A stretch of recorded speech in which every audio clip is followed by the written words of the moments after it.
ship left on the dock for more than 24 hours will be compressed to a cube at the owner's expense.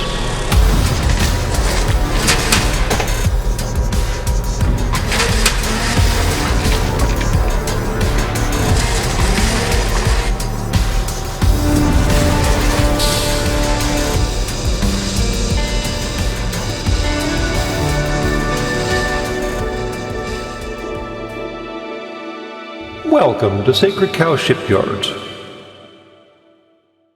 Regular viewers may remember from a little while ago the deliberately contentious episode I produced regarding how it was not that uncommon for Star Wars to use not terribly uncommon firearms in a totally non-greebled way to stand in as quote-unquote blasters. And, in fact, now that we know more about the group that was using AK-ish firearms that were actually more modified than a variety of other firearms in Star Wars' history, it actually makes sense for them to have been using an AK-style firearm. Blaster. Whatever. After all, on your planet itself, the AK pattern is the weapon of rebels, insurgents, and general-purpose troublemakers the globe around. It fits perfectly in that context, and perhaps it was deliberate that it was not so greeble that you couldn't identify it, because again, this was a low-budget insurgency. What else are you gonna get except AKs? I dare say even Mikhail Kalashnikov would approve of that particular use. However, as I said, that particular episode was a little contentious by design, and as something of a peace offering to the strong who survived it, allow me to introduce you to some firearms that exist on your planet as you sit on it right now that could possibly be used in a science fiction style television show or movie with minimal greebling, and most people wouldn't even notice. Oh, and for those of y'all who don't know, the term greeble basically applies to little fiddly bits that are added to a smooth surface in order to give it texture, to give it character, to give it content. Apparently the term actually traces back to Industrial Light and Magic's founder, none other than George Lucas. Another term for the concept has been wiggets, which was used during the 2001 Space Odyssey production. And finally, Ron Thornton, who did most of the imaging for Babylon 5, referred to them as nernies.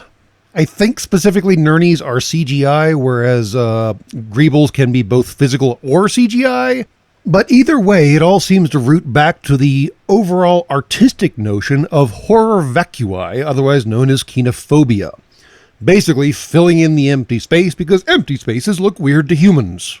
I swear to the Great Maker, it's going to be fascinating when you humies finally encounter a truly alien species.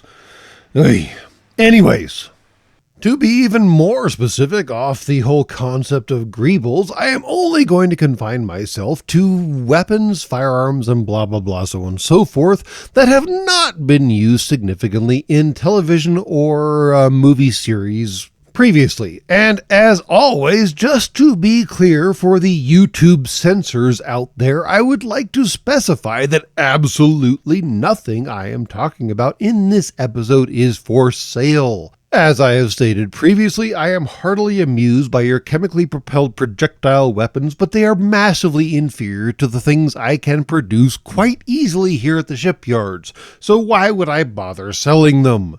This is simply a conversation about your current state of prop development. Nothing more, nothing less. Nothing is for sale. Fuck off, you censorious pricks. And to be even more clear, we're going to go for the weirdos, the strangers, the dark horses, because that's where the fun is. And with that all in mind, where better to start than the Heckler Koch G11 assault rifle? Its only movie appearance was in Demolition Man, where it was wielded by none other than Simon Phoenix, and stood in for something of like a particle cannon, man-portable particle rifle? Really hard to say. Not quite a railgun, not quite a particle cannon, whatever. Anyways, the G11 is basically what happens when you sit down Hume firearm designers and convince them to give you all their best ideas and then somehow cram them all into a single firearm. The end result sucked. It was somehow worse than the sum of all of its parts. It was somehow worse than any one of its parts, even after you summed together all the other parts. And the checklist of suckage is ridiculous. It used caseless ammunition that somehow stuck to itself. The magazine was over the barrel, which made it, of course, front-end heavy.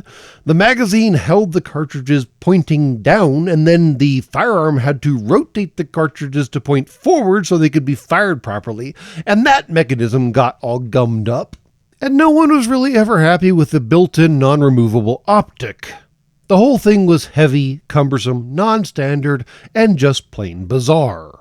I mean, let's be honest here. When you have a company who's most notable for their demolition blasting charges for either mining or actually demolishing buildings, actually making the propellant for the projectile, things are going to be interesting. Anywho, look at that thing. I mean, seriously. If you want a, late 80s to early 90s, 1980s, 1990s by your calendar, futuristic firearm, you don't have to do anything to that. I mean, granted, it's basically just a long rectangle, but it still works. The funny thing is I actually gave it a bayonet. Yeah, you're going to go out there and stick your bayonet at the end of your bullpup future gun into some rando just because he's there in front of you. You Humies, I swear to the great maker. And then, if you don't want to go the route of one of the most notable rifles from one of the most, future history movies you've ever produced, another obvious example of a firearm that could be a stand-in for a science fiction prop with minimal changes would be none other than, of course, the Whitney Wolverine. Because if there were any human pistol ever designed to look like an honest-to-God ray gun, the Whitney Wolverine is it. Now, the story of the Wolverine is somewhat unfortunate, honestly. It really had bad marketing at the beginning, and then it was underpriced by Ruger and Colt, both by their offerings in the 22 long rifle category. It had some issues with its initial production, and it never really took off. And it kind of just disappeared after literally 2 years of production, after 13,000 were built. Almost, 60 years later, another company took up the mantle of making them again, this time with polymer frames instead of the original aluminum, but that company fell apart too, and now basically the whole thing is just dead. But still, if there was a Hume pistol that Marvin the Martian was ever going to wield, it would be a Wolverine. Just tell me that is not from some 50s era sci-fi drama show or something like that.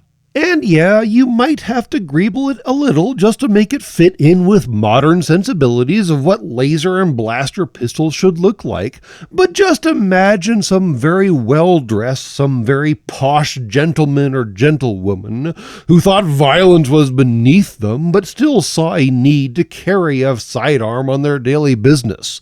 This is exactly the kind of thing they would carry, especially with ivory or pearl grips, especially the nickel-coated versions, because wow, all the bling. But while we're talking about pistols, it would be terribly remiss of me not to mention the Beretta Neos. Now, yes, the Neos has appeared in a few science fiction shows and movies, but its video count is low enough, I figure it's worth including in here. Specifically because it basically already comes pre-greebled. There is so much on this pistol that doesn't really actually need to be there for it to function or even be able to aim properly. But Beretta went down this weird we're gonna smooth everything out track in your early aughts, I guess, by your calendar. And this was one of the products. The bad news is that the holsters for these things are going to be absolutely redonkulously large, especially given that it is a .22 long rifle caliber pistol. The good news is there's actually a rifle variant that is even more batshit insane. It looks exactly like something maybe a Romulan would be wielding, maybe a Klingon. Really hard to say. Those curved angles, which, yes, I understand the oxymoron there, is definitely one of those two cultures, but I'm not really sure which. And hey, while we're on the topic of pistols that can be converted into rifles, or at least rifles that share commonalities with pistols, I would be remiss to not mention the Gyrojet. Gyrojet? I imagine this is kind of like Jellerfield versus Gellerfield. Do you tip the gyro, or do you tip the gyro? Or do you tip the hero? So many ways of pronouncing the same things on your planet. Anywho, I'm not sure that the rifle has a lot to say for it in terms of aesthetics. It has a lot of wood, which I guess if you painted black might work. But basically, it's just a really long angular thing, which, I mean, that's not very imaginative, right? The pistol, on the other hand, looks like something straight out of like Dr. No, or probably better Moonraker. And, well, technically it was made around that kind of era, so that kind of makes sense. The really interesting thing about the Gyrojet, though, the really reason I want to mention it, is because it's technically a bolter. Well, okay, not technically a bolter. Most Warhammer 40,000 bolters actually operate on the same basic principle as your RPG-7s on your planet right now, where there's an initial charge to get the projectile clear of the barrel, and then the rocket takes off and away the little projectile goes in the bolter's case. Well, I mean, little being actually not that little in bolter's case, but you know what I mean. In the Gyrojet's case, it is all rocket all the time. Yes, you read that right. This thing did not fire bullets. This thing fired little tiny rockets. In fact, they didn't achieve their maximal velocity until they were about 30 feet outside of the barrel. And yes, they were spin-stabilized rockets. The little vents on the back of the projectiles actually spun the whole projectile, hence the term Gyrojet. Honestly, I'm going to spot them the total lack of imagination behind that, because it sounds kind of cool. Anywho, the real reason these things were thought to be awesome is because they didn't actually have to have really chambers. They didn't have to have this big block of metal to withstand this massive amount of pressure of this small explosion going off and launching this projectile down a metal tube. Instead, the metal tube just had to hold up with a rocket and start spinning it, hold long enough for the rocket to get clear and go do whatever the heck it's doing. Naturally, you humies realize that this concept did not catch on, but still notable, right? And it looks kind of like retro nuclear punk Fallout kind of cool too, right? I mean, come on, look at that thing. All the stamped metal and the funny little punch outs and all. Give me a break. And I suppose I have spent enough time talking about pistols and their rifle counterparts that happen to use basically the same mechanism as the pistol, just a longer barrel. So let me talk about a chassis that allows a pistol to use a longer barrel on our way to talking about rifles. Yeah, this is so much better, right? But no, wait, hold on. This will be actually so much better. Allow me to introduce you to the Meta-Tactical Apex chassis. It's not technically a firearm by most countries' definition. It's basically a complex plastic box into which you insert an actual pistol that has a Tim Burton Batman Joker length barrel attached to it, because of the various stupid laws of the various stupid countries these things is sold in. But yes, basically, you take a block pistol? No. A brick pistol? No. A Glock pistol, and give it a 16-inch barrel. No, I am not making that up. And you insert this into this chassis, and behold, you have something straight out of Altered Carbon.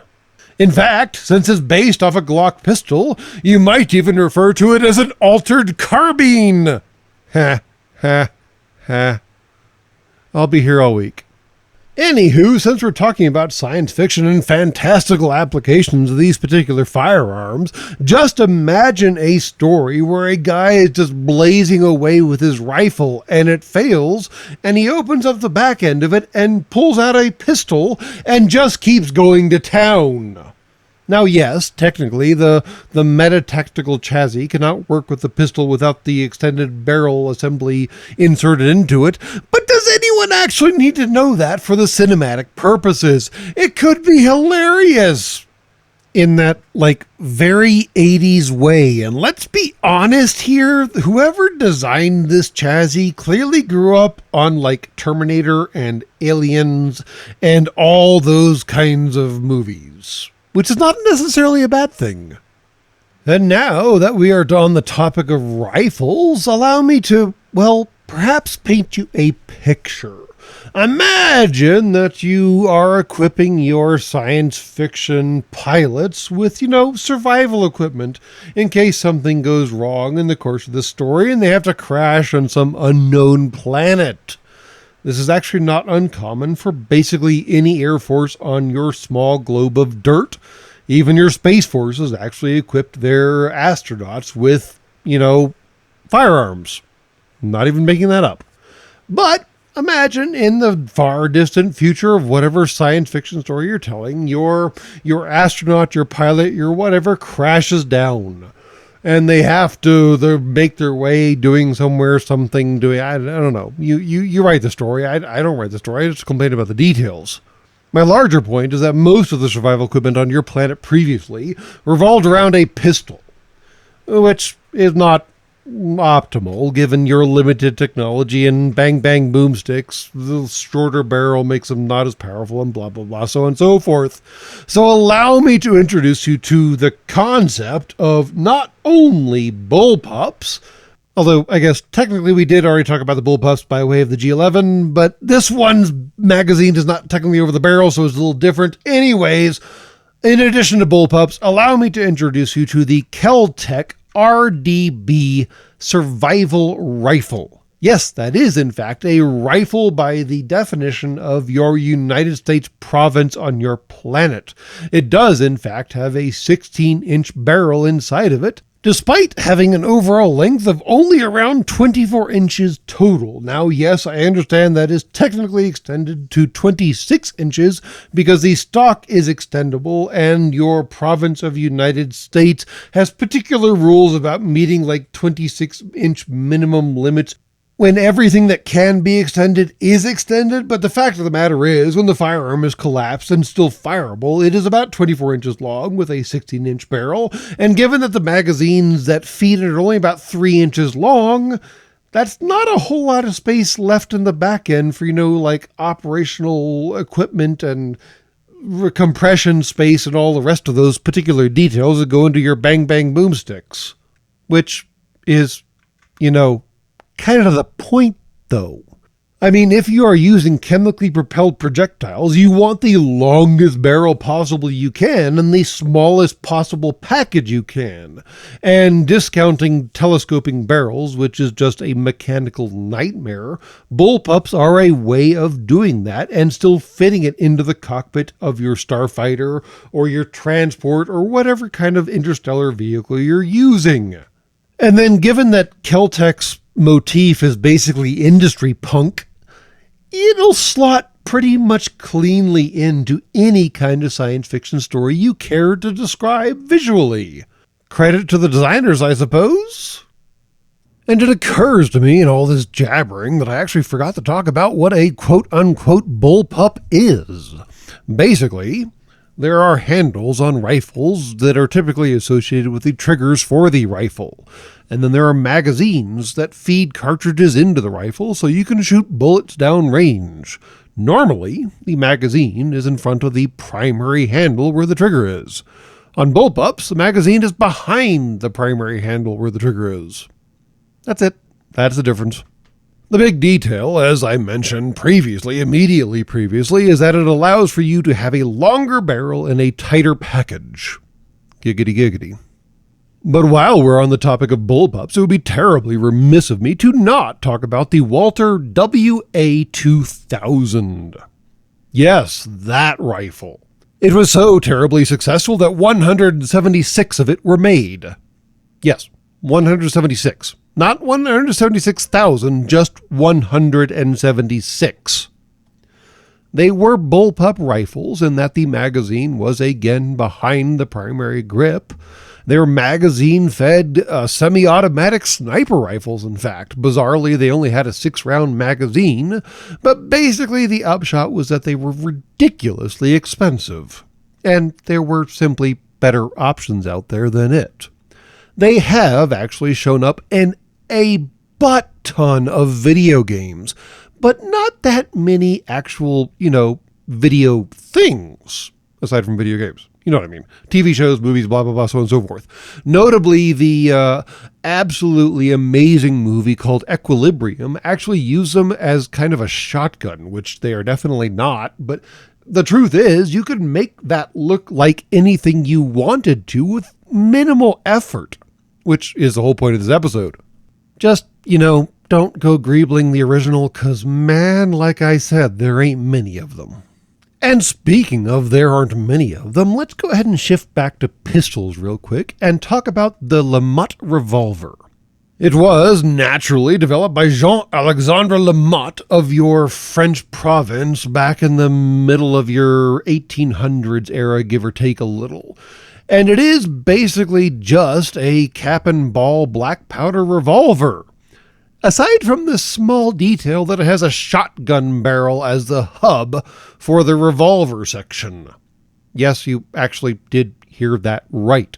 It is a pistol, typically either 42 or 36 caliber, with a 20 gauge shotgun barrel underneath the primary pistol barrel. Yeah, that's fun, isn't it? Notably, this was actually used as Jane's primary sidearm in the Firefly TV series and Serenity movie, which is basically the only time it ever showed up in movies or TV shows anywhere. But still, if you want a sci-fi pistol, this is not a bad base. Mostly because once you throw in the ramming rod for the whole gun, you've got like 3 different fiddly bits all pointing forward, and some science fiction shows really love having lots of fiddly bits pointing forward on their firearms or blasters or laser cannons or whatever.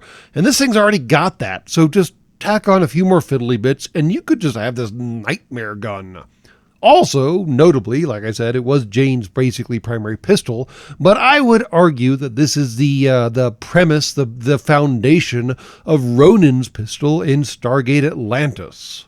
His particular pistol did have 3 primary emitters, and as far as I could tell, if you just used one of them, it was stun, 2 of them was kill, and 3 of them was just totally f*** you. But still, revolver-style back end with multiple barrels and a lot of lethality. I would argue this is where it came from. On the other end of the pistol spectrum, you are more than welcome to do whatever you would like to the Altor pistol. This thing is an absolute abomination. It is a single-fire derringer that actually requires you to unscrew the barrel to reload it. It only has the one shot. And if you miss, it's like half an hour to reload. That's not technically true, but let's be honest. You're not actually going to make a reload in any kind of reasonable amount of time. On the other hand, it does look like a classic ray gun from, say, the Doctor Who era, or possibly even Marvin the Martian. Add some fins on it and you're off to the races. But to loop back around again, back to the LeMat yet again, we have been talking a lot about your planet's primitive pistols and primitive rifles, but what about the shotguns? Why don't shotguns get any love? Well, I would like to introduce you to the DP-12. No, the DP does not stand for what you're thinking it stands for. Get your minds out of the gutter. In fact, it is double pump, which actually doesn't make a whole lot of sense in context, because basically it is a double-barreled pump-action shotgun, and each barrel has its own magazine. So basically you pump once and shoot twice. You have to pull the trigger twice, but still you only pump one time, and then you still get 2 shots. Also, the 12 part doesn't make a whole lot of sense either, aside from the fact that it is a 12-gauge shotgun, but it carries 14 rounds in those tubes. I'm very confused now. Regardless, it is yet again another bullpup, not because the magazine is behind the primary grip, but rather because the actual, loading mechanism is behind the primary grip, because your shotguns have weird things about tubes and blah, blah stuff. Whatever, it doesn't really matter. The fact is that a variety of science fiction shows, most notably Stargate, have used shotguns for everything from grenade launchers to rocket launchers to everything else in between. The DP-12 is already kind of whack looking, and if you throw a few things on there and make it shoot like massive energy bolts, no one will even think twice about it. All right, folks, that's 10 firearms on your planet right now that either you can get fairly easily or you can get models of because they have appeared in other things, and I'm sure someone can make you a resin cast of any of these things, and then you can greeble it however you like and go from there and make some convincing science fiction weapons that don't require a whole lot of work, since apparently prop departments are lazy now. However, since I am the generous sophont I will give you one bonus technical honorary mention. The Kel-Tec KS7.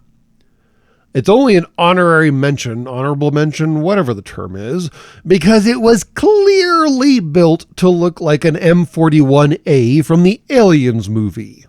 So they deliberately took a shotgun and made it look as sci-fi as they possibly could. There's no excuse not to use that. They're cheap. You can find them anywhere. And they will fit into any kind of storyline in any universe doing anything. Yeah, I mean, they obviously had a goal with this thing. So to wrap this all up in a nice little bow, was Star Wars dumb to use an AK-47 for a resistance cell? Of fucking course not. That's exactly what they were made for. Are there other firearms, both common and uncommon, who could be greebled even less and people would not be able to recognize them to save their lives? Yep. But that's okay. Variety is fun. It's boring when all the prop houses use all the same stuff. It shows up everywhere. On the one hand, try something new, try something different. On the other hand, don't complain when someone does that and it's simply something you can recognize easier. And on the gripping hand, I mean, it's all blasters and stuff. Who really cares? And that's all from Sacred Cow Shipyards. Please be advised that any ship left on the docks for more than 24 hours will be compressed to a cube at the owner's expense. Have a nice day.